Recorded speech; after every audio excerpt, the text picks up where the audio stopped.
Okay, let's see what can we see on our collective love reading for today.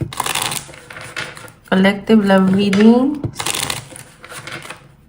Collective love reading.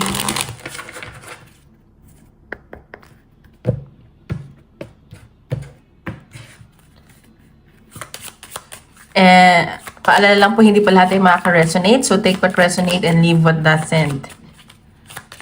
And don't forget to hit like and subscribe para updated kayo sa videos na i-upload natin. Okay, meditate. So, yung iba sa inyo nagme-meditate. And siguro may mga pinagdadasal kayo, may wini-wish kayo, and gusto nyo mag-improve pa yung sarili nyo when it comes to like, in general, not just sa relationship. Siyempre sa mga connection, ganyan. Gusto nyo na, parang, nakikita ko dito, parang gusto nyo pa ng growth, ganun. Ayan o, devotion. And very devoted kayo as a lover or devoted kayo sa isa ng person mo. Ayan. And sa nakikita ko, parang may gusto ka malamang totoo o may nalaman kang totoo. Ganyan. Siguro may mga minamanifest ka, ganyan. Tinampan natin. Collective love reading.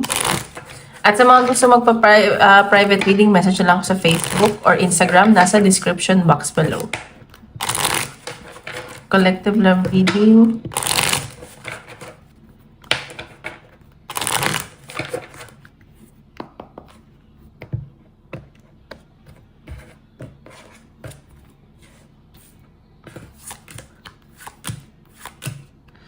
Okay, sa nakita ko dito, may celebration siguro na magaganap or may celebration and medyo na-stress ka dito or may stress. Sobrang dami mong gagawin, dami mong inaasikaso, ganyan. And mapapagastos ka ng malaki, so ingatan mo yung pera mo. May mga biglaang pag-travel. Ayan, may mga communication ako na paparating, ganyan. Mayroong wish fulfillment, siguro may bumati sa'yo or nahihiyang bumati, ganyan. At namimiss ka nitong taong to, ganyan. And sa nakikita ko, siguro nag-aalaga ka din ng bata, medyo nai-stress ka. May mga anak ba iba dito? So, parang may celebration ako nakikita. So, tingnan pa natin. Ito sa love reading. Love, collective. Love reading ng collective. Love reading ng collective.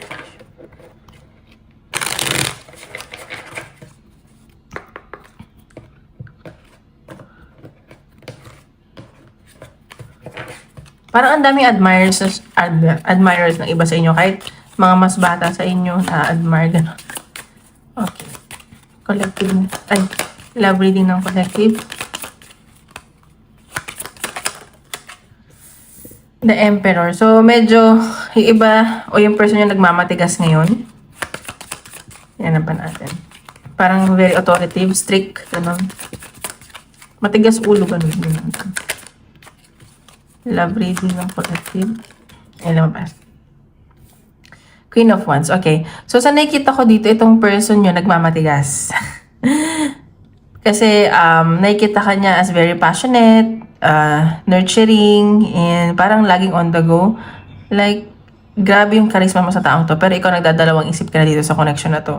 Parang naiinis ka na. Like, di ka na sigurado. Ganun. And, ayan, so may nakita ako. Ayan nga, namimiss kayo nitong taong to. Nagmamatigas lang siya. Or kayo to. And sa nakita ko, may involved din na someone from the past. Kaya siguro din nagmamatigas to. Ayan, iniisip-isip din niya yung mga memories niyo together before. Ganun. Ayan. Namimiss ka nitong taong to or namimiss mo siya? Judgment. So meron ko nakikita ditong parang may wini-wish ka, may hinihiling ka na matutupad. Ayan o. Ayan, very nurturing, mabait ka daw. Ayan. Pero may someone involved from the past. Ganon. So, tingnan pa natin. Pare, ikaw nag-aalangan ka na dito eh. Kung parang siya nagmamatagas, parang ikaw, bala ka dyan. Basta ako, parang sinasabi mo, ako magpapakatotoo ko sa sarili ko. Ganon. Parang wala kang masamang tinapay. Ganon. Tingnan pa natin. Papakita sa ako next. Love, reading ng collective.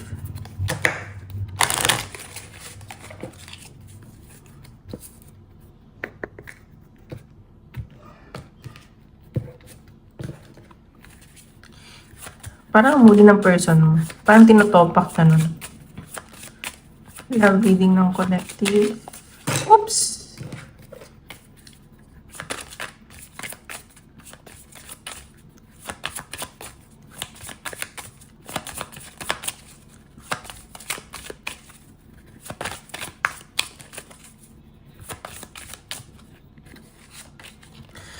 Ayan, ikaw, ayan o.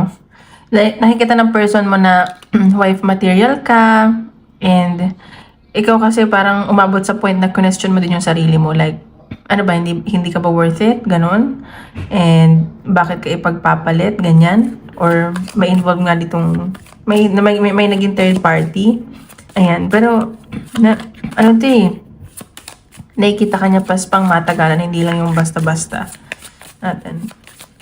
Collective love reading. Parang sa dami ng nakilala niya, ikaw lang yung kakaiba. Ayan, so baka karmic relationship kayo, may something sa inyo from the past life, ganun. And sa nakikita ko, feeling mo parang minamalas ka sa love life, ganyan. Or malas ka sa connection. Pero it's part of your growth. Parang may kailangan kang i-heal dito. Tignan pa natin. Ayan, the tower. So, meron nga dito, tinatamaan yung ego, may ina-isolate yung sarili, ganyan. And sa nakikita ko, parang nalulungkot. Hindi ko nasa-sense na ikaw, baka siya to. Kasalanan naman niya to eh. Hindi ko alam bakit siya nagmamatigas. And nalulungkot siguro to. Parang gusto lang niya mapag-isa, ganun. Ayan, may mga challenges, may mga blockages sa connection niyo.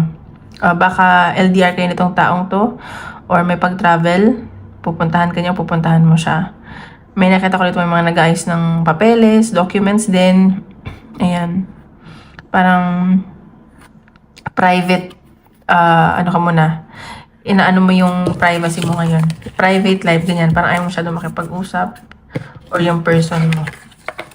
Ayan. Tingnan pa natin kung ano may kita natin sa connection nyo.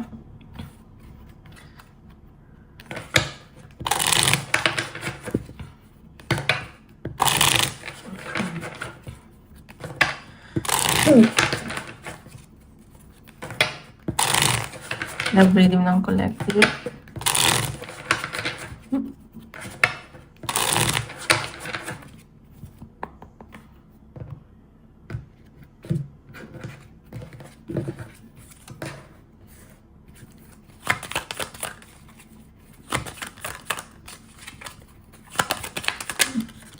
Ayan. So, yung iba dito, nagiging siguro masyado kayo naging mapagbigay. And nakikita ko yung blockages din dito is yung different paniniwala. Like values o may religion. So, nakikita ko, pero pinagdadasal ka dito eh. Baka ngayon yung wini-wish mo. Tingnan pa natin. Ayan. So, parang natrap ka sa connection na to or nakita mo parang, ano ba to? Parang pinaglaruan ka, niloko ka, ganun. Ayan, sweetheart. And sa nakikita ko, feeling mo lang yun. Nakikita ko naman na pure naman yung intention nito sa yung taong to. Mahal ka naman niya, gusto ka naman niya. And nakikita ka nga niya as someone na wife material. And may nakita din akong pregnancy dito. Baka may mga nabuntis, ganyan. Parang yun yung, ano ba Tagalog dun? Parang natrap kayo dahil meron kayong anak, ganyan. And sa nakikita ko, may iba dito na i-involve sa chismis. And parang napahiya. And ayun o, meron na may nakikita akong third party talaga. Then, parang daming third party na yun. So, ingat lang. So, tingnan natin ano ang nafe-feel sa'yo ng person mo ngayon. Nafe-feel sa'yo ng person mo ngayon.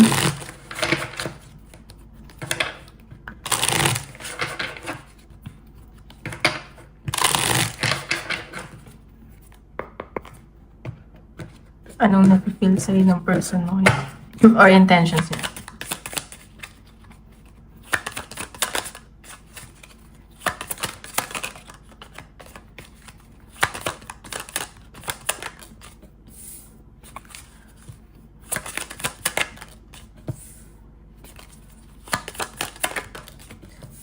Okay, so nakikita ko dito itong person mo, siguro stress to sa finances niya. And yun yung tinatago niya sa'yo. Ang dami niya tinatago sa'yo, hindi siya nagiging transparent. Ayan. But parang may problema talaga to sa pera. Gusto niya, nakikita kasi niya ikaw pang long-term commitment eh. Or mas maganda yung kaperahan mo kaysa sa kanya, natatapakan yung ego niya. Doon siya nasasaktan. Pero sa nakikita ko dito, mag-o-offer sa'yo to eh. Pero pinag-aaralan pa niya yung sitwasyon ninyo. Like, paano pag naging kayo, ganyan. Ayan no. Pero ikaw nagiging matalino ka dito. And siguro ka-deal mo is air signs. Ano na yung person mo? Ayan. So, nakikita ko pag kasi ikaw nagiging matalino ka na. Pag ikaw na parang pinili mo na yung sarili mo, parang maghahabol sa'yo to. At sa nakikita ko, pinag-aaralan niya talaga yung sitwasyon. Yun yung nafe-feel niya, nahihiya siya, ganyan. And feeling niya may tinatago siya sa'yo, ganun. Ayan, 7 of Swords. Gusto lang niya mag-heal, magpahinga. Parang ina-isolate niya yung sarili niya. Ayan, parang lutang yung energy ng person mo ngayon. Like, kunwari busy siya, hindi naman siya busy. Pina-follow niya yung, instinct niya. Yung gut feeling niya. Ayan. So, ayun, yun yung nafe-feel niya. Parang hindi kanya mapapanindigan, hindi niya mabibigay yung mga gusto mo. Dahil, siguro iba dito yung person mo nagsusugal. Ganun. So, pinag-aaralan pa niya. Tingnan pa natin. Nafe-feel sa'yo ng person mo.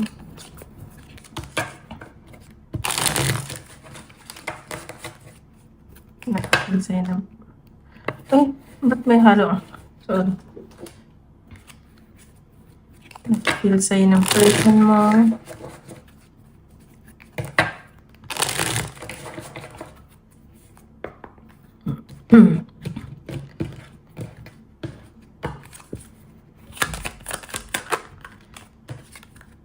Intuition, see? Pina-follow niya talaga intuition niya, nag-iisip to.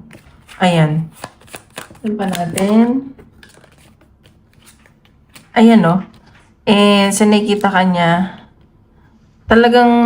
nakikita kanya like sobrang perfect as a person. And sa nakikita ko may mga blockages and obstacle to. Pina-follow niya talaga intuition niya. Ayan.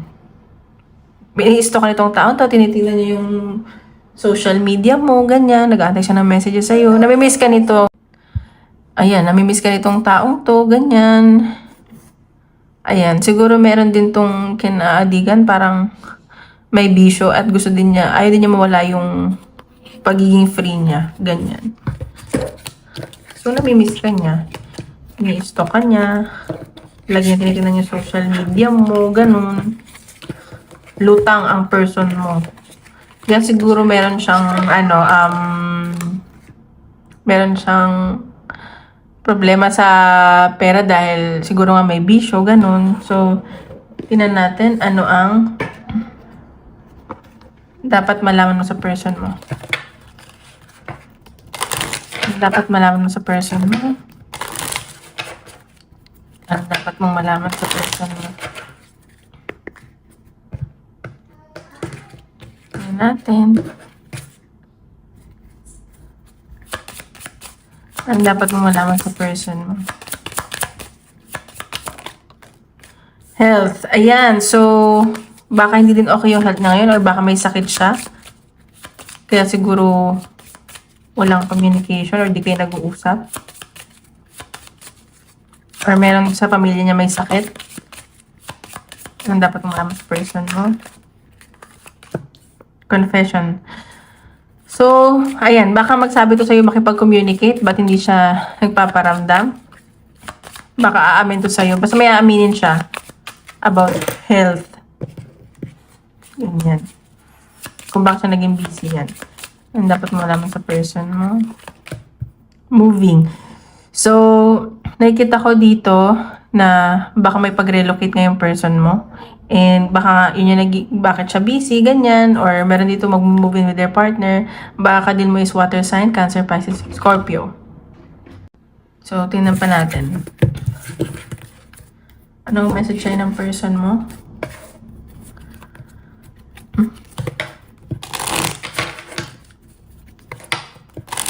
Message sa'yo ng person mo.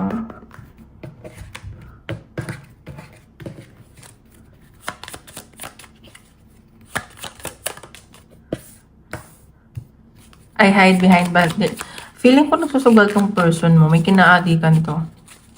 Ayan. Yun yung hindi niya maamin. We both know I am not the one for you.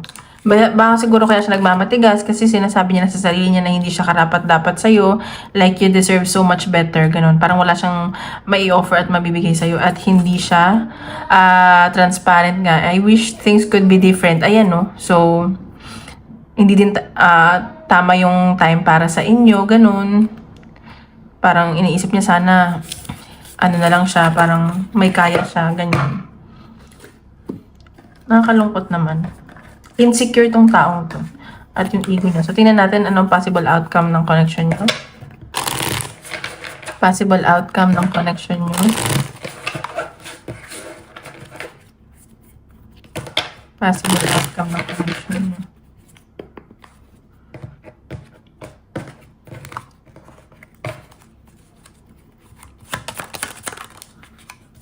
Knight of Swords.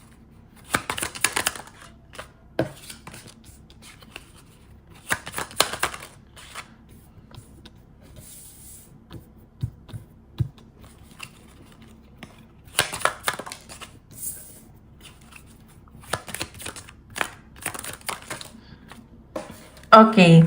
So, sa nakikita ko dito, itong person mo, pag ikaw naging okay na, pag ikaw naka-move on na, mag-focus ka sa sarili mo, itatry niyang suyuin ka ulit. Parang sasabihin niya gusto niya ng partnership, pero ikaw magdadalawang isip, tas lalayo ka. Pero sa nakikita ko dito, gusto niyang bumuo ng pamilya sa'yo, aayusin niyo yung pamilya niyo, ganyan. Ayan o, mag-o-offer to sa'yo. So, nasa sa'yo ang desisyon. Parang mabilisan siyang babalik. Pag nakapag-focus ka na sa sarili mo, mas inisip mo yung sarili mo, ganyan. Or kapag may someone na ikaw, ganyan, parang mag-rush back in siya sa'yo. Pero magdadalawang isip ka, lalayo ka. And siguro, gusto niya bumuo ng pamilya sa'yo. Or ayusin mo yung pamilya niyo, ganyan. So, tingnan pa natin ang possible message ni Universe. Anong mensahe sa inyo ni Universe?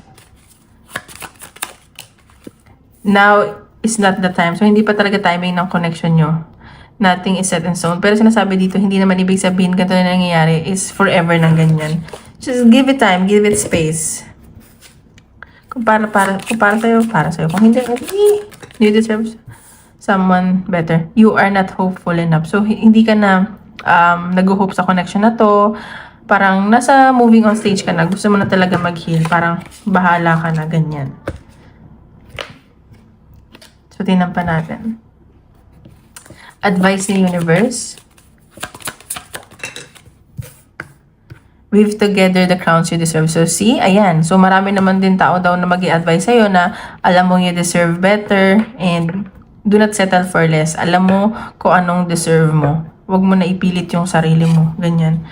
You can manifest your every wish. So, ano mo naman yung wish, mamamanifest, matutupad daw yung wish mo.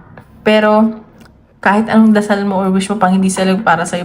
Pero, naniniwala ako kung ano ang deserve mo, yun ang ibibigay sa universe at ni Lord.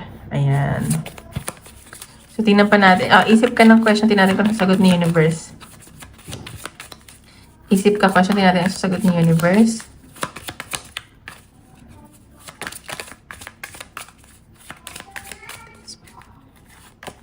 No. Ayan. So, no daw. So, ayan ang question sa iyo ni Universe. Ayan. Perfect timing. Hantay mo lang yung perfect timing. Okay. Ayun lang guys. Maraming salamat.